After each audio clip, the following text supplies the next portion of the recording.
certificate. And that's really when it began. And I want to say that was 1997 is when I decided to make this transition. I went to school in 98, got my certificate, and that's when I officially, in my mind, became a makeup artist.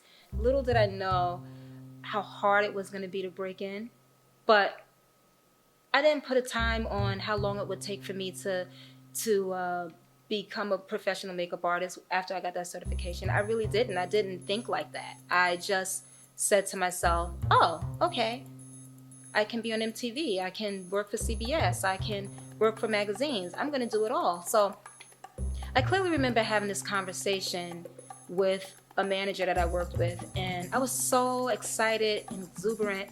And I don't know, just when you're young, that youth, you don't know what pitfalls lie ahead. You just know what the finish line is. I really encourage people to keep that part of themselves because, you don't put boundaries on yourself when you think like that. But other people do. And this is where discouragement comes in. Sometimes people will discourage you when they think they're helping you. And I just think that's them putting their fears on you. I forgot there's a term for that, but you guys know what it is. Hit me in my comments and let me know what that term is. But anyway, but getting back to the story, there were people who discouraged me or tried to out of love. And that almost propelled me to prove to them that I could do it as fast as I want to, as quick as I want to, and nobody's going to tell me when or where I'm going to be working for these major TV stations or labels. I didn't see that. I didn't see what they saw. I remember getting back to my manager, sweet girl, I love her to death, but I was having this conversation and she was like, what are you going to do with this makeup career? And I was like, oh, I'm going to work at MTV. And oh my God, I was so cute. I was like a size 0. I don't know, wearing little clothes that little people wear. But I was just like so full of energy. And I'm like, oh, I'm going to work at MTV and BT and CBS. And I'm going to work in magazines and I'm going to do this and that. And she's like, Tamara, you know that's not going to happen overnight, right? And I was like, so? I don't care. But in the back of my mind, I just kept saying to myself, why did she say that? Why did she tell me that? Is she trying to warn me? Like, how would you know? You didn't try to be a makeup artist. So it kind of like angered me and it pushed me and it propelled me. So shortly after that conversation, I ended up leaving that job and finding my way into retail stores like Sephora. I kind of worked Sephora for 1 week and I decided this ain't it for me. It wasn't it for me at the time because I knew what I wanted to do. I knew I wanted to work on MTV and CBS and I wanted to do all this TV makeup, and that's what I knew I wanted to do. So I knew that me working at that retail store wasn't going to work for me. So after working at Sephora, I ended up working at Clinique counter. It just didn't work for me. And I decided I have to leave this. I can't be selling makeup. I didn't even feel like my hand was strong enough to do makeup. I didn't even want to do that to the customers. I know I took my class at LIBS. It's now called Empire, but back then it was called LIBS, the Learning Institute of Beauty Sciences, yes. And I took those classes, but I felt like I needed to work, and I wasn't working at Sephora. I was selling, and I didn't want to sell. I wanted to work. So I ended up quitting that job and moving towards the salon world because I felt like I would get it would be like boot camp, and it was. So I ended up working at David Sean. David Sean is a high-end salon in Manhattan. The location was in Soho. Worked there for a little while, and when you're young, you just don't take much. So I didn't like the way one of the owners treated me, and I just decided at lunch, I'm not going back. I'm going to find someplace else, and I ended up at Turning Heads Beauty Salon. Turning Heads Beauty Salon was run by this beautiful soul, Shannon Ayers, and she instantly took to me. People in the salon didn't even wear makeup. They were natural girls at the time. It wasn't this day of natural girls when they are beat to the gods, looking gorgeous.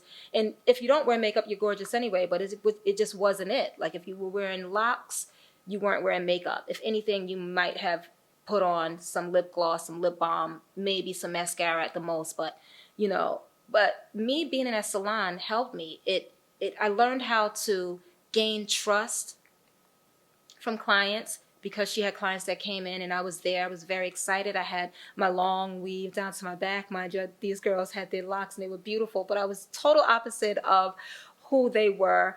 But I was so excited about the work, and I think after a while, my excitement and my happiness broke them down, and they allowed me to do makeup on them. So I eventually went from only tweezing their eyebrows, because that's about all they wanted, and then they eventually said, well, let me just try this and let me try that. So that really helped me learn how to gain trust from clients, where I wasn't pushy. I never pushed.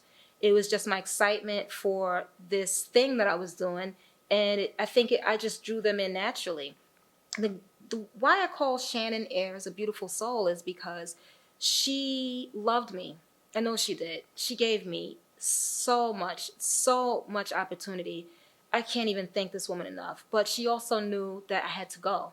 So she did some research of her own, and I don't know if it was research for me, but I think she put her thinking cap on and she found a person who she thought I would be better suited to work for. And this was a makeup artist. His name is Daniel Green. Daniel Green is still a phenomenal makeup artist. He's working to this day.